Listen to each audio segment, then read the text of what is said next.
Le 25 juin, Volodymyr Zelensky a fait quelque chose qu'il avait évité pendant plus de 3 ans de guerre. Il s'est tourné vers la Russie et a fixé un délai. 40 jours. Ce n'était pas une menace vague d'interview, mais un ordre signé avec une date limite. Et quand un président en guerre met le compte à rebours en public, il mise gros. Parce que si le temps passe et que rien ne change, c'est lui qui perd toute crédibilité. Alors, la question qui reste en suspens est simple. Pourquoi maintenant ? Pourquoi, après tout ce temps, l'Ukraine a soudainement mis un compte à rebours sur cette guerre ? Et la réponse, eh bien, commence par un mot étrange. Parce que lorsqu'il a annoncé l'opération, Zelensky ne l'a pas appelée une attaque. Il n'a pas dit bombardement, mais un terme de banquier, pas de général. Il l'a appelé sanction. Et quand on comprend pourquoi le président en guerre appelle ses propres drones des sanctions, et ce qui se passe en ce moment même à l'intérieur de la Russie à cause de cela, toute la guerre change de visage. Pour comprendre ce qui se passe, il faut revenir au 25 juin. Ce jour-là, Zelensky s'est réuni avec le chef intérimaire du service de sécurité de l'Ukraine, le SBU. Et de cette réunion est sorti un ordre. Il a approuvé ce qu'il a appelé une opération d'influence de 40 jours. Ce n'était pas une menace vague comme dans les interviews. C'était un ordre signé avec une date de fin précise. Et l'objectif, selon ses propres mots, était de contraindre l'État agresseur à mettre fin à la guerre. Et faites attention au choix des mots dans le rapport qu'il a reçu. Des sanctions à longue portée. Et des sanctions de portée moyenne. Tu sais ce que ça veut dire ? Oui, il parle des drones. Ceux qui volent à plus de 1500 km à l'intérieur de la Russie, et ceux qui étouffent la logistique plus près du front. Mais il les appelle des sanctions. C'est un tournant décisif. Une sanction n'est pas quelque chose qu'on fait pour tuer des soldats. Une sanction, c'est quelque chose qu'on fait pour briser l'économie de l'ennemi jusqu'à ce qu'il ne tienne plus et qu'il accepte de négocier. Quand Volodymyr Zelensky échange une attaque contre une sanction, il dit, en langage codé, qu'il a changé d'objectif. L'objectif de ces 40 jours n'est pas de prendre du territoire. Il est économique, serré jusqu'à faire mal au portefeuille.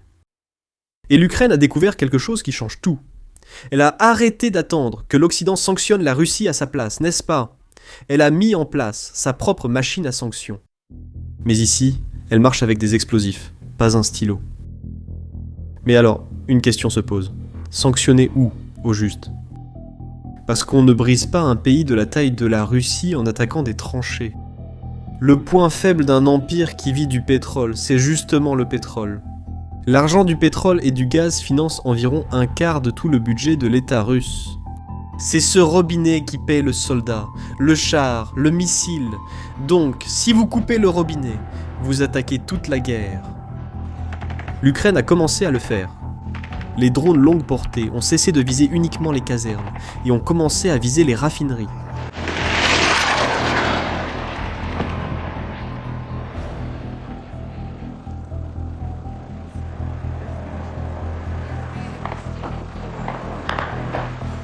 Le raffinage du pétrole russe est tombé à son niveau le plus bas depuis décembre 2009, le pire depuis plus de 16 ans. Rien qu'au cours d'un mois récent, l'Ukraine a frappé 8 des 10 plus grandes raffineries du pays.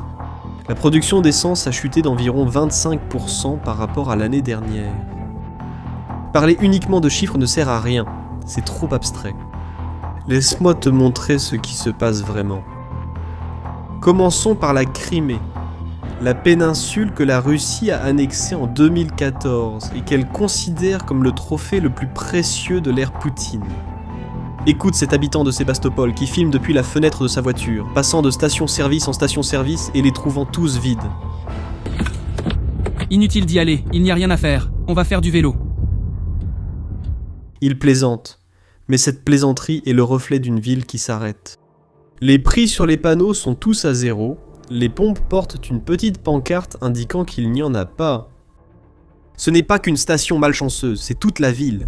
À un autre endroit de la péninsule, on voit une file de voitures qui s'étend sur des kilomètres le long de la route. À l'arrêt, la tension est telle que des disputes éclatent entre conducteurs pour une place dans la file en attendant le plein. La situation est devenue si critique que l'autorité d'occupation elle-même est passée à la télévision pour officialiser le rationnement. Sergueï Aksionov, le chef russe de la Crimée, a annoncé ce qui serait impensable dans un territoire que la Russie jure être le sien.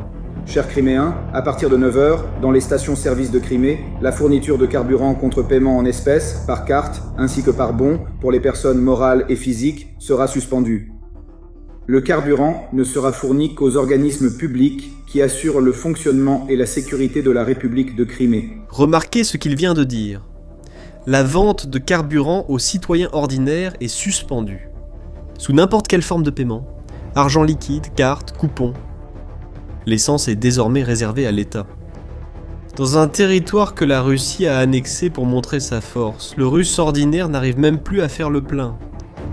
Et l'État russe sait à quel point cela est dangereux. Non pas à cause de la circulation, mais à cause du symbole. C'est pourquoi il a commencé à escorter les camions-citernes, en Crimée, sous escorte, comme s'il s'agissait d'un convoi de guerre. Le carburant est escorté comme de l'or. Voici l'effet concret de la sanction par drone. Je ne sais pas si tu l'as remarqué, mais beaucoup de Russes se sont posé cette question à ce moment-là. D'accord, mais c'est la Crimée, qui est juste là, facile à encercler. La vraie Russie, le cœur du pays, est intact, n'est-ce pas? Et c'est ici que l'histoire bascule. Parce que la crise est remontée vers le nord. Elle est arrivée là où elle n'aurait jamais dû. À Moscou, un habitant de la capitale, arrêté devant une station-service Rosneft fermée, avec une file de voitures sur l'avenue, se confie d'un ton mêlant révolte et incrédulité. C'est Moscou, ce n'est pas la Crimée. Cette phrase vaut plus que n'importe quelle statistique. Pendant des années, le Kremlin a maintenu la capitale dans une bulle protégée de la réalité de la guerre. Cette bulle a éclaté. Quand l'habitant de Moscou jure devant une station fermée et dit que cela devait être le problème des autres, il dit, sans le savoir, que la sanction par drone est arrivée au centre de l'Empire. Allons vers le bus. Ce n'est pas la station. Ce n'est pas la station. Nous sommes arrêtés, on ne sait tout. C'est trop bizarre, mon Dieu. Pourquoi suis-je ici? Je veux retourner à Moscou. Quelles sont ces ruines?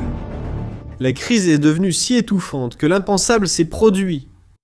La Russie, troisième plus grand producteur de pétrole au monde, un pays qui s'est enrichi en vendant du carburant au monde entier, a commencé à se préparer à importer de l'essence, par bateau, pour la première fois. Selon Reuters, la première cargaison était prévue pour juin, probablement en provenance d'Asie. C'est comme si le propriétaire d'une mine d'or devait acheter une alliance à crédit. Et, pour faire durer ce qui reste, la Russie a même assoupli sa propre norme de qualité, autorisant une essence plus sale qui use le moteur plus rapidement. Ce n'est pas de la résistance. C'est un pays acculé, qui improvise pour ne pas s'arrêter. Et ici surgit une autre question, celle qui distingue ceux qui comprennent la guerre. D'accord, la Russie souffre, mais l'Ukraine a-t-elle l'endurance nécessaire pour maintenir cette pression pendant 40 jours entiers? Sanctionner une seule fois, c'est facile. Sanctionner tous les jours, pendant plus d'un mois, cela exige une machine industrielle. L'Ukraine possède-t-elle réellement cette machine? Et je peux t'assurer que oui. Les chiffres sont presque difficiles à croire. Selon le ministre de la Défense ukrainien, Mikhail Fedorov, rien que dans la première moitié de 2026, les drones ukrainiens ont frappé plus de 800 000 cibles russes. Et, selon Fedorov, les drones sont aujourd'hui responsables de plus de 90% de toutes les pertes russes. L'artillerie, les chars, sont devenus des acteurs secondaires, et l'usine ne cesse de croître. En 2025, l'Ukraine a produit plus de 4 millions de drones. Le propre ministère de la Défense ukrainien affirme que l'objectif pour 2026 est de dépasser les 7 millions. Ils ont même créé un système de points. Chaque unité qui confirme une attaque gagne des points électroniques, échangeables contre plus de drones, sur une plateforme appelée Brave One. La guerre est devenue un système avec un tableau de score. Oui, c'est froid, mais d'une efficacité brutale. Cela montre immédiatement quels drones fonctionnent, et ils investissent dans ce qui marche. C'est une machine qui se répare toute seule et devient plus létale chaque mois. Donc oui, la capacité de tenir 40 jours existe. ce n'est pas du bluff.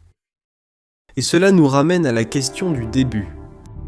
Pourquoi Zelensky a-t-il fixé 40 jours? Pourquoi le compte à rebours maintenant? La vérité, c'est qu'une énorme fenêtre d'opportunité vient de s'ouvrir. Une fenêtre ne reste pas toujours ouverte. La Russie n'a jamais été autant bloquée sur le front. Malgré la propagande sur l'avancée, le rythme réel est celui d'une tortue.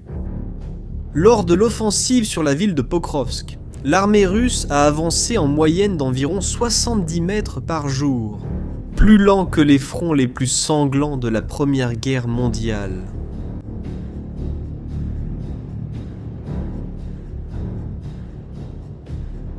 De l'autre côté, le contexte politique a tourné en faveur de Kiev, ce qui fait de ce moment le moment exact. Pendant des années, l'Ukraine a été seule. Les États-Unis sont même allés jusqu'à assouplir les sanctions contre l'armée russe, qui avançait mois après mois. C'est la même chose avec l'Iran, à tel point que les recettes du pétrole russe ont presque doublé en un mois, et que des sénateurs américains ont accusé Poutine d'en être le principal bénéficiaire.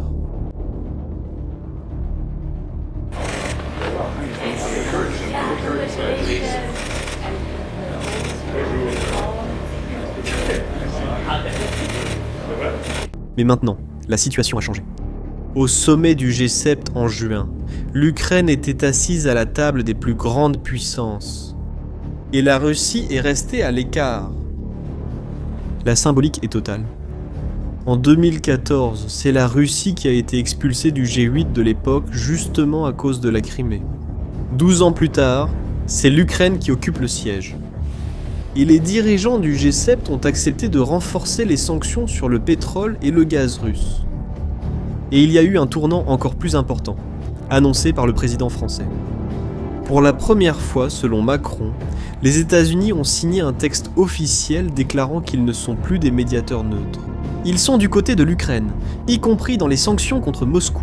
D'un côté, dans le cas ukrainien, parce que pour la première fois, les États-Unis ont signé avec nous un texte qui disait clairement qu'ils ne sont plus des médiateurs neutres, mais qu'ils soutiennent notre camp sur la souveraineté territoriale, l'intégrité territoriale de l'Ukraine, le soutien militaire, les capacités et l'énergie, ainsi que les sanctions contre la Russie. Et cela représente un véritable changement qui est... Maintenant, fais le lien entre les deux. La Russie est au point le plus fragile de cette guerre et l'Occident est enfin en train de resserrer l'étau au lieu de le relâcher. À ce moment, Zelensky a lancé le compte à rebours. Il a lui-même fait le lien entre les éléments. Il a dit que si l'Ukraine reçoit ce qui a été discuté au G7, elle créera rapidement les conditions pour forcer la Russie à choisir la paix. Voici la logique des 40 jours, ce n'est pas un nombre magique. C'est le moment où tout se rejoint. La Russie a son point le plus faible, l'Ukraine a son point le plus fort. Sur le champ de bataille et lors des négociations. C'est le bon moment pour l'Ukraine ou faut-il encore attendre? C'est pourquoi le mot sanction n'a pas été employé par hasard. Ce que nous voyons, ce n'est pas seulement un pays qui attaque un autre pays. C'est la redéfinition de ce qu'un petit pays peut faire contre un géant. Que l'Ukraine a pris des drones bon marché, les a transformés en une industrie et a commencé à exercer seule une pression économique que les empires mettent des années à organiser. Les files d'attente en Crimée, les prix réduits à zéro à Sébastopol, l'homme qui râle à Moscou. C'est le son d'une sanction qui n'est venue d'aucune signature. Elle est venue du ciel. L'Ukraine ne demande plus la permission de frapper la Russie. Elle a fixé une date pour l'addition. L'horloge tourne déjà. Dans 40 jours, nous saurons si le calcul de Zelensky était juste. Si la sanction faite par drone a été assez loin pour faire plier l'homme le plus têtu d'Europe. Quel que soit le résultat, il va redessiner cette guerre. Et nous serons là pour suivre chaque mouvement. Chers habitants de la Crimée, aujourd'hui à partir de 13h, l'état d'urgence entre en vigueur dans la République de Crimée. Si vous voulez vraiment comprendre ce conflit et pas seulement à travers les gros titres, abonnez-vous à la chaîne et activez les notifications. Parce que les 40 prochains jours vaudront une année. Maintenant, je veux connaître votre avis. Penses-tu que le compte à rebours de Zelensky va amener Poutine à la table des négociations? Donnez votre avis en commentaire. À la prochaine vidéo.